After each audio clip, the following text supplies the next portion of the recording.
Sir वर्तमान समय बड़ खबर जहाँ आसुची सुरेश पुजारी कहते जे पुराना नियम को बदलाई नुआ नियम लागू करा जाए एवं बाली माफिया ऊपर कड़ा कार्यानुष्ठान नापई मध्य सुरेश पुजारी बड़ बयान देइछन्ती। तबे आपण ए संपर्क रे कोन कहबे? ନାଇଁ ବାସ୍ତବରେ ବାଲି ଖଣି आज्ञा କଳା ପଥର ମରମ ଇଏ ହଉଛି ଗୋଟେ ବଡ ଚୋରି ଓଡିଶାରେ ଗୋଟେ ବଡ ରାକେଟ କାମ କରୁଛନ୍ତି। ହଜାର ହଜାର କୋଟି ଟଙ୍କାର ରେଭିନ୍ୟୁ ଲସ୍ ହଉଛି।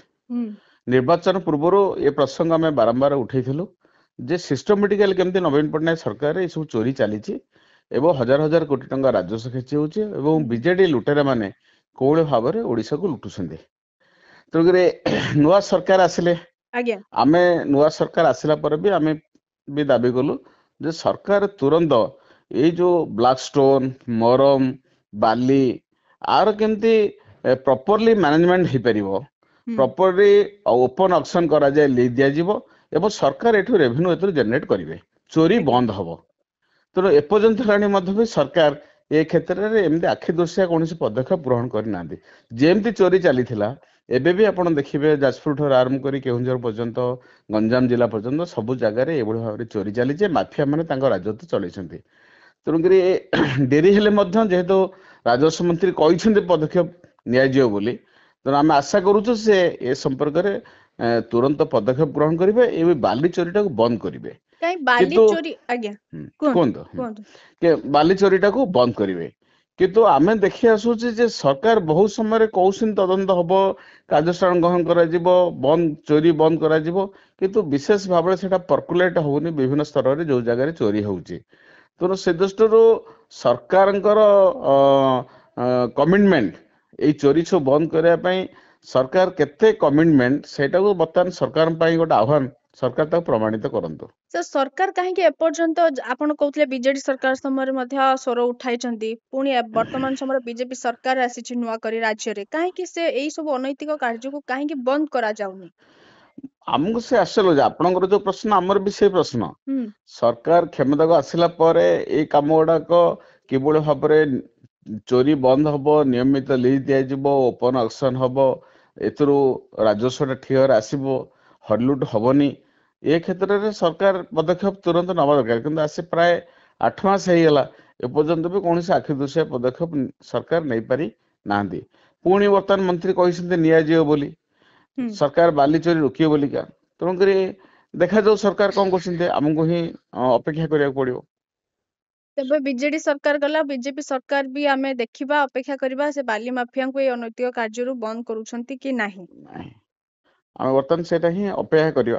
ସରକାର କହିଛନ୍ତି, ଆମେ ବାରମ୍ବାର କଥାର ପ୍ରସଙ୍ଗ ଉଠଉଛୁ। के एई सब एक्शन कोन संगे संगे निया जाई ସରକାର परिबो नाही ସରକାର कि ଚାହିଁଲେ ନେଇପାରିବେ, କାହିଁକି ପ୍ରଶାସନିକ ସ୍ତରରେ ଡେରି ହଉଛି ସେଇଟା ବି ଆମକୁ ଆଶ୍ଚର୍ଯ୍ୟ ଲାଗୁଛି। ଏଇ କାମରେ ବିଶେଷ କିଛି ମେହନତ କରିବାକୁ ପଡିବନି, हाँ ବ୍ୟବସ୍ଥା मेहनत ଅଛି, जदि ସରକାର କରିବାକୁ ପଡିବ। निया କିନ୍ତୁ जदि हाँ ହଁ ସରକାର ମେହନତି କରିବାକୁ ପଡିବ, କିନ୍ତୁ ସରକାର କାହିଁ କରୁନାହାନ୍ତି ସେଇଟା ପ୍ରଶାସନିକ ସ୍ତରରେ କଣ ଅସୁବିଧା ହଉଛି ସେଇଟା ଦେଖିବାକୁ ପଡିବ, ସରକାର କଣ କରୁଛନ୍ତି। किछि नेता माने ଏହା ସହିତ ସଂଶ୍ଳିଷ୍ଟ ଅଛନ୍ତି କି ଇନଭଲ୍ଭ ରହୁଛନ୍ତି କି? ଏପର୍ଯ୍ୟନ୍ତ ଆମ ପାଖରେ କିଛି ପ୍ରମାଣ ନାହିଁ। ଏଇଟା ତ ଗୋଟେ ଫ୍ଲାଟ ଆଲିଗେସନ ହଉଛି, ବିଭିନ୍ନ ଗଣମାଧ୍ୟମରେ ଆମେ ଖବର ବି ପଢୁଛୁ, ଆଜ୍ଞା କିନ୍ତୁ ଆମ ପାଖରେ ତ ସେଭଳି କୌଣସି ତଥ୍ୟ ନାହିଁ। ଆମେ ଯେହେତୁ ଆର୍ଟି ଆକ୍ଟିଭିଷ୍ଟ, ଆମେ ସେଭଳି ଭାବରେ କୌଣସି ଗୋଟେ ଫ୍ଲାଟ ଆଲିଗେସନ କରିପାରିବୁନି। ଆଜ୍ଞା କିନ୍ତୁ ଆମେ ଦେଖୁଛୁ ଯୋଉଭଳି ଭାବରେ ଏଇ ଚୋରି ବନ୍ଦ ହବା ଦରକାର, କିନ୍ତୁ ବନ୍ଦ ଏପର୍ଯ୍ୟନ୍ତ ହେଇନାହିଁ। ସେଇଭଳି ଭାବରେ ବେଧଡକ ହରିଲୁଟ ଚାଲିଛି। ଆପଣ ଯେମିତି କହିବେ ଯାଜପୁର ଜିଲ୍ଲା ଧର୍ମଶାଳାରେ ସେ ଟଙ୍କାରୀରେ ବି ଏବେ ବି ଲୁଟ ଚାଲିଛି, ବିଛାଖଣ୍ଡରେ ଏବେ ବି ହରିଲୁଟ ଚାଲିଛି, ବ୍ଲାକ ଷ୍ଟୋନ ଚୋରି ହଉଛି ଚାରିଆଡେ। କଟକରେ ଦେଖିବେ ମହାନଦୀ ଠାରୁ ଆରମ୍ଭ କରି କାଠଯୋଡି ପର୍ଯ୍ୟନ୍ତ ସେ ବାଲି ଚୋରି ବି ଚାଲିଛି, ତାଙ୍କର ଲିଜ୍ ବି ନାହିଁ, ମନ ଇଚ୍ଛା ବି ଚୋରି କରୁଛନ୍ତି। ତେଣୁକରି ଏବେ ବି ରିସେଣ୍ଟଲି ଢେଙ୍କାନାଳରେ କଲେକ୍ଟର ଏସପି ଚଢଉ କରିକିରି ବି ପ୍ରାୟ 20ଟା ଖଣ୍ଡେ ହାଇୱେ ଗାଡି ବି ସିଜ୍ କଲେ, ସେମାନେ ସବୁ ଚୋରି କରୁଥିଲେ କଳା ପଥର। ତେଣୁକରି ସେ ଦୃଷ୍ଟିରୁ ସରକାର କେମିତି ଆକୁ ଏଇ ଚୋରି ବନ୍ଦ କରିବେ ଆଉ ନିୟମିତ କରାଯିବ, ଲାଇସେନ୍ସ ଟା ଓପନ କରାଯିବ, ଟ୍ରାନ୍ସପାରେଣ୍ଟ ଆଜ୍ଞା ରହିବ, ତାହେଲେ ନିଶ୍ଚିତ ଭାବରେ ଓଡିଶାର ଯୋଉ ଏ ସମ୍ପଦ ରହିଛି ସମ୍ପଦର ଉପଯୁକ୍ତ ବିନିଯୋଗ ହେଇପାରିବ, ସରକାର ରାଜସ୍ୱ ବି ପାଇବେ। ତେବେ ଆପଣଙ୍କର ଶେଷ ମତାମତ କଣ ରହିବ? ଶେଷ ମତ ହଉଛି ସରକାର ଡେରି ନକରି ଯେତେ ଜାଗାରେ ଏଇ ସବୁ ବାଲି ଚୋରି ଚାଲିଛି ସରକାର ଫାଷ୍ଟ ତାକୁ ଆଜ୍ଞା ବନ୍ଦ କରନ୍ତୁ, ନମ୍ବର 1। ନମ୍ବର 2 ହଉଛି ଲିଜ୍ ଓପନ ଅକ୍ସନ କରାଯାଉ, ଟ୍ରାନ୍ସପାରେଣ୍ଟ ୱେରେ କରାଯାଉ ଆଜ୍ଞା ଏବଂ ଯାହା ଦ୍ୱାରା କି ସରକାର ରାଜସ୍ୱ ପାଇବେ।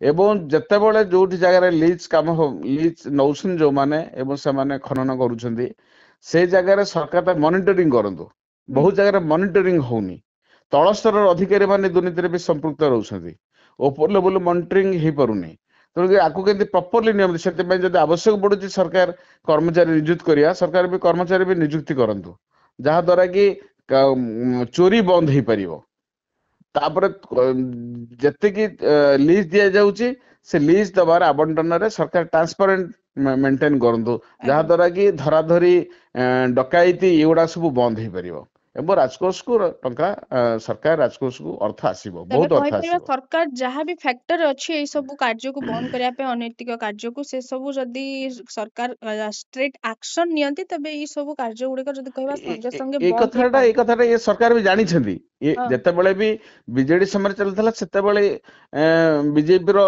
नेतृवृंद माने भी प्रसंग बारंबार उठै छथि जो बीजेडी कथाटा मु जब कहूची सरकार थिला बीजेपी वाला भी प्रसंग उठैचंती सेते बेले आज्ञा जते बेले सरकार थिला असेंबली हम्म रे कथा उठीची बहुत थर किंतु किछि तेणुकरी एक्शन नाही ना से बर्तमान एपर्यंत माने माने कहाँ बा किसी एक्शन करछन जे हम आपन ढेकानाल रे आज्ञा कलेक्टर एसपी मिसिकिर 20 टा गाड़ी सीज कले हम्म माने कहाँ बा एक्शन होजी किंतु ये चोरीटा जे गोटे दिटा जगह होची ता नुह ओडिसा सारा चोरी तुर्की ओडिसा सारा केमते बंद करिवे ता पई का दीर्घमेयादी कार्यक्रम प्रस्तुत करिया दरकार मोहन सरकार निहाती भाबरे बहुत बहुत धन्यवाद सर थैंक यू।